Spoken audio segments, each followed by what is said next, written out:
Innal hamdalillah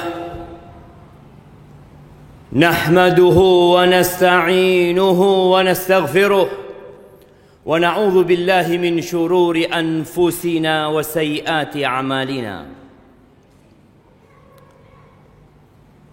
Man yahdillah fala mudilla lahu wa man yudlilhu fala hadiya lahu. وأشهد أن لا إله إلا الله وحده لا شريك له وأشهد أن محمدا عبده ورسوله وحبيبه وخليله صلوات ربي وسلامه وبركاته عليه وعلى آله وأصحابه ومن اهتدى بهداه إلى يوم الدين. أما بعد، فيا معاشر المسلمين وزمرة المؤمنين رحمكم الله، أوصيكم ونفسي بتقوى الله فقد فاز المتقون.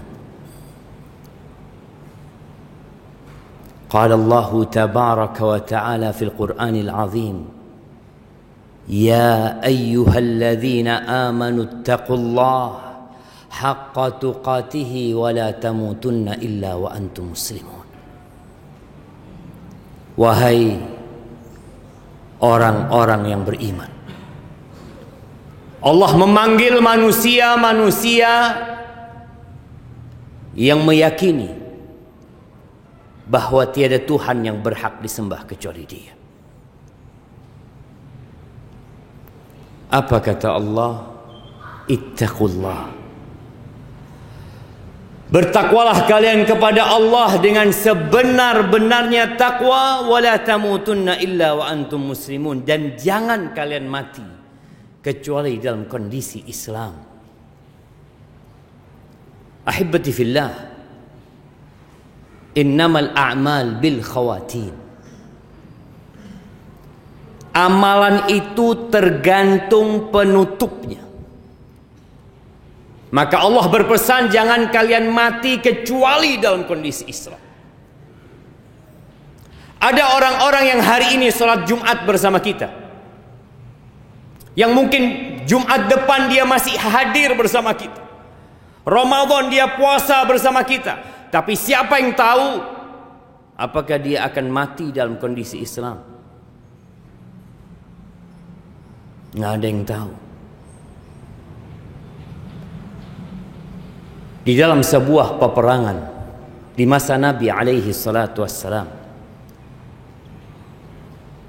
ketika dua pasukan sudah mulai beristirahat, ada seorang laki-laki dari kalangan kaum muslimin yang berperang dengan bersungguh-sungguh. Bahkan dia tidak melewatkan satu musuh pun kecuali dia hadapi. Lalu ada obrolan dari para sahabat yang mengatakan, ma ajza al-yawm mithl ma ajza fulan. Hari ini nggak ada yang perjuangannya, yang pengorbanannya seperti fulan. Apa kata Nabi SAW? Amma huwa famin ahlin nar. Oh, orang itu dia penghuni neraka. Para sahabat tatkala mendengar ucapan Nabi SAW ini, mereka heran. Kalau orang yang berjuang seperti ini masuk neraka, bagaimana dengan yang biasa-biasa perjuangan? Maka salah satu di antara mereka mengatakan, ana sahibu, aku akan ngikutin orang ini. Kok sampai orang ini divonis masuk neraka? Diikutin sama salah satu sahabat. Ketika dia lari, sahabat ini ikut lari. Tatkala dia lambat, sahabat ini ikut lambat. Sampai terakhir ternyata orang ini terluka. Parah lukanya. Dan dia gak sabar menghadapi pedihnya luka tersebut. Dia ambil pedangnya, dia letakkan di dadanya, kemudian dia runtuhkan dirinya. Mati bunuh diri. Akhirnya sahabat yang mengikuti orang ini balik menjumpai Rasul sallallahu alaihi wasallam. Lalu dia mengatakan, asyhadu annaka Rasulullah. Aku bersaksi bahwa engkau adalah Rasulullah. Sahabat ini muslim. Maka Nabi heran, kenapa engkau mengatakan itu kembali? Maka dia cerita, ya Rasulullah, tatkala engkau mengatakan fulan termasuk penghuni neraka, kita ini bingung gitu. Akhirnya anak pun mengikuti orang tersebut. Ternyata orang itu matinya bunuh diri. Jamaah rahimakumullah, kita semua ingin husnul khatimah. Ya, proses untuk menuju husnul khatimah itu penting. Kita harus berpikir, apa langkah-langkah supaya kita mati husnul khatimah? Yang pertama, jujur sama Allah. Kita harus benar-benar punya waktu khusus berdua sama Allah Azza wa Jalla. Banyak di antara kita hanya beribadah tatkala ada manusia. Dia bersedekah tatkala banyak yang lihat. Dia berangkat ke masjid, sholat di masjid tatkala banyak manusia yang memandangnya. Tapi bagaimana kondisi kita tatkala kita sendirian, dikala tidak ada manusia yang melihat kita? Apakah kita benar-benar beribadah kepada Allah Azza wa Jalla? Atau kita hanya pura-pura beriman? Punyakah kita waktu di sepertiga malam akhir, tatkala manusia tidur terlelap dalam mimpinya, kita bangun menghadap Allah Azza wa Jalla. Lalu kita menghamparkan sejadah kita, istri kita nggak ngelihat, anak-anak kita nggak tahu. Punyakah kita waktu itu? Kalau kita melihat 7 golongan yang kelak akan mendapatkan naungan dari Allah Azza wa Jalla pada hari kiamat, yauma la dhilla illa dhilluh, pada hari tidak ada naungan kecuali naungan yang Allah berikan pada hari itu. Banyak di antara mereka adalah orang-orang yang beribadah sembunyi-sembunyi. Nabi menyebutkan tentang seorang yang bersedekah. Sedekah terang-terangan itu boleh. Kita datang ke masjid, ada kotak amal, kita masukkan duit, boleh, baik, asalkan ikhlas.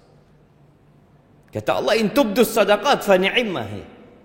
Baik engkau sedekah terang-terang. Wa in tukhfuha wa tu'tuha al-fuqara. Tapi kalau engkau sedekah dan engkau sembunyikan, engkau berikan kepada orang-orang fakir, fa huwa khairul lakum. Itu lebih baik buat kalian. Untuk membuktikan kita benar-benar beriman kepada Allah dan kita tidak main-main.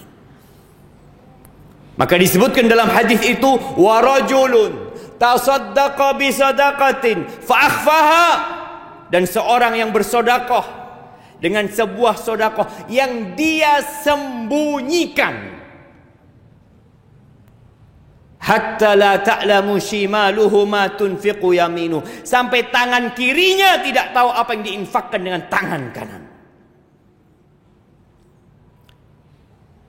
Kita punya amalan yang tersembunyi, jemaah, atau amalan kita semua terang-terang? Dan Nabi juga menyebutkan di antara 7 golongan itu alaihi salatu wassalam, wa rajulun dzakarallaha khalian fafadat ainah, dan seorang yang mengingat Allah sendirian lalu air matanya menetes. Mungkin sebagian kita pernah menangis karena sedih ditinggal orang-orang yang dicintai, menangis karena nasib yang buruk mungkin. Tapi pernahkah kita punya air mata yang kita teteskan karena takut sama Allah Azza wa Jalla? Atau semua tangisan kita adalah karena urusan dunia? Maka kalau ingin husnul khatimah, hendaklah kita memiliki amalan yang tersembunyi. Ada seorang salafus saleh yang berpesan, liyakun li ahadikum khib'un min amalin saleh. Hendaklah kalian atau setiap kalian memiliki amal soleh yang rahasia, yang sampai mati nggak ada yang tahu. Bagaimana cerita Ali ibn Husain ibn Ali Zainal Abidin yang dikenal dengan As-Sajjad, yang ahli ibadah di kota Madinah. Ketika Ali meninggal dunia, kota Madinah itu kehilangan sedekah sembunyi-sembunyi. Mereka baru tahu kalau ternyata yang biasa sedekah itu fulan. Kapan taunya? Ketika orang itu mati. Yang kedua, ahibati fillah, kalau kita ingin husnul khatimah, kita perlu menjaga kewajiban-kewajiban kita. Jangan sampai bolong-bolong sholatnya. Ya, kadangkala sebagian mengatakan, anak kadangkala beribadah, kadangkala berbuat dosa. Gimana kalau engkau mati tatkala engkau berbuat dosa? Maka tatkala berbuat dosa, segeralah bertobat kepada Allah Azza wa Jalla. Karena kita nggak tahu kapan ajal itu menyebut kita. Yang ketiga, jangan menunda amal soleh. Sebagian kita itu menanti-nanti. Oh, nanti, besok, pekan depan. Ada yang berpikir mau berangkat umroh, mau berangkat haji, dia dalam kondisi mampu, dia mengatakan nanti saya akan berangkat, tahun depan saya akan berangkat, saya akan daftar. Ternyata ajal menjemput dan dia tidak pernah berangkat haji. Padahal dia sudah mampu haji. Wajib sudah haji buat dia. Badiru bil a'mal. Kata Nabi alaihi salatu wasallam, segera kalian beramal, segera. Kadangkala kita dengar nasihat, dengar ceramah, dengar kita, tapi kita tidak segera mengamalkan. Kata Nabi SAW, badiru bil a'mal, segera kalian amalkan. Fitanan kaqita'il lailil muzlim, sebelum datang fitnah-fitnah, kekacauan-kekacauan yang seperti potongan malam yang gelap gulita. Yusbihur rajulu mu'minan, pagi harinya dia beriman, wa yumsi kafiran, sorenya sudah kafir. Wa yumsi mu'minan wa yusbihu kafiran, sorenya masih salat maghrib, subuhnya sudah berhenti, tidak salat lagi, dia sudah kafir. Kenapa itu terjadi? Yabi'u dinahu bi'aradin minad dunya. Dia menjual agamanya. Dia jual agamanya untuk mendapatkan sedikit dari kenikmatan dunia yang sebenarnya akan dia tinggalkan. Cepat beramal. Wa anfiqu, kata Allah, wa anfiqu mimma razaqnakum min qabli an ya'tiya ahadakumul maut fayaqula rabbi laula akhartani ila ajalin qarib fa'asaddaq wa akum minas salihin. Allah katakan, kalian infakkan, kalian keluarkan harta itu yang kami berikan kepada kalian sebelum datang ajal kepada salah seorang di antara kalian. Lalu dia mengatakan, wahai Rabbku, kalau engkau undur sedikit umurku. Kepingin apa? Fa'asaddaq. Dia kepingin sedekah. Tatkala dia melihat malaikat-malaikat datang dengan kafan yang dibawa oleh mereka, dan melihat malaikat maut hendak mencabut nyawanya, dia mengatakan, tolong undur waktuku sedikit. Kenapa? Dia sayang dengan apa yang dia kumpulkan dari harta, yang membuat dia telat Jumatan selama ini. Dia sayang, ternyata semua harta itu ditinggalkan. Rumah ditinggalkan, jabatan ditinggalkan, tanah-tanah atas nama dia semua ditinggalkan. Dia ingin satu, fa'asaddaq, izinkan aku mau sedekah aku. Wala yuakhirallahu nafsan idza jaa ajaluha. Enggak ada sudah. Kalau sudah datang waktunya, maka jangan menunda-nunda amalan. Yang terakhir, berdoa, minta husnul khatimah. Aqulu qawli hadha wa astaghfirullah li wa lakum wa lisairil mu'minin wal mu'minat fastaghfiruh innahu huwal ghafurur rahim.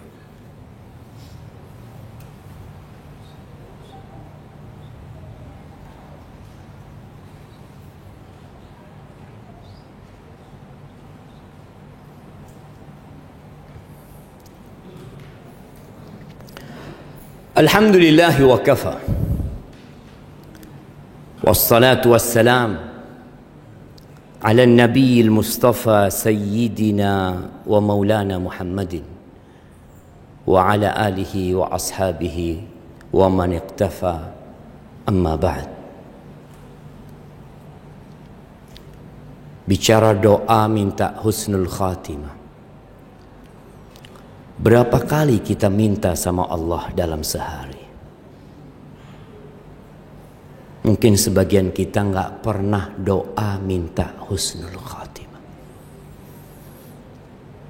Nabi Yusuf alaihissalam berdoa mengatakan kepada Allah, tawaffani musliman wa alhiqni bis salihin. Ya Allah, matikan aku dalam kondisi Islam. Ini Nabi. Dan kumpulkan aku dengan orang-orang saleh. Doa Nabi alaihi salatu wassalam, ya muqallibal qulub, thabbit qalbi ala dinik. Seringkali Nabi membaca doa itu. Wahai yang membolak-balikkan hati, tetapkan hatiku di atas agamamu. Matikan aku di atas agamamu. Apa kata para sahabat?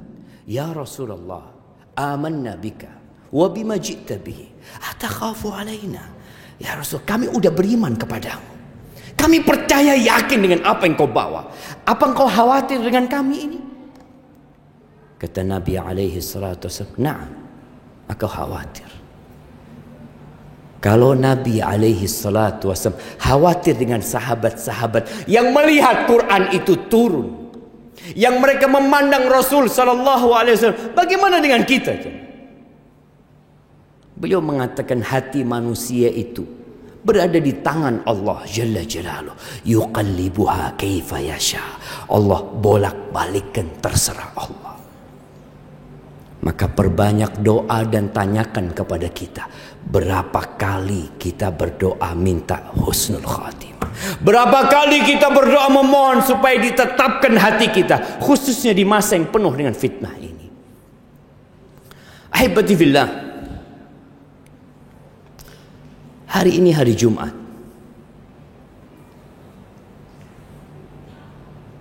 Kita tahu ada sebuah surat di dalam Al-Quranul Karim, namanya surat Jumu'ah. Tapi sebagian kita sampai hari ini belum tahu dengan aturan Jumatan. Masih banyak yang hadir tatkala khotib naik mimbar.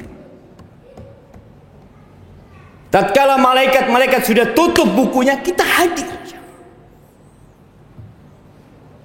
Tapi kita nggak pernah telat kalau bekerja. Disiplin. Oh, fulan worker orangnya, tidak pernah telat, bahkan pekerja teladan. Tapi di rumah Allah dia selalu berada di soft terakhir. Nggak pernah dia kepingin berada di soft pertama.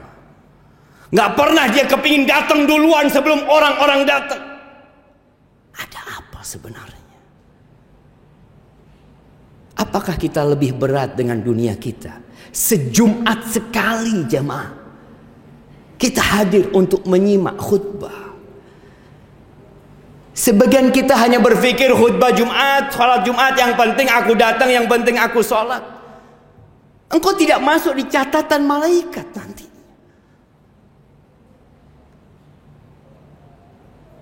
Maka jadilah muslim yang sebenarnya. Ketahuilah, tatkala engkau meninggal dunia, ada 3 yang mengantarkan: keluarganya, hartanya, dan amalnya. Keluargamu yang engkau sekarang sibuk bekerja untuk mencukupi mereka. Hartamu yang engkau tumpuk supaya engkau bisa bersenang-senang. Ketika engkau mati, nggak ada yang ikut engkau ke kubur, kecuali engkau sedekahkan. Amal saja. Maka berusahalah untuk meninggalkan pekerjaan kita jauh-jauh waktu sebelum khatib naik mimbar, agar Allah memberkahi hidup kita. Ahibati fillah, dan di hari Jumat ini ada doa mustajab. Perbanyak salawat kepada Nabi alaihi salatu wassalam, dan di akhir Jumat itu perbanyak doa memohon kepada Allah. Innallaha wa malaikatahu yusalluna 'alan nabi. Sesungguhnya Allah dan para malaikatnya itu bersalawat kepada Nabi. Ya ayyuhalladzina amanu sallu alaihi wa sallimu taslima. Allahumma salli wa sallim وزد وبارك وعنعم على سيدنا ومولانا محمد وعلى آله وأصحابه أجمعين.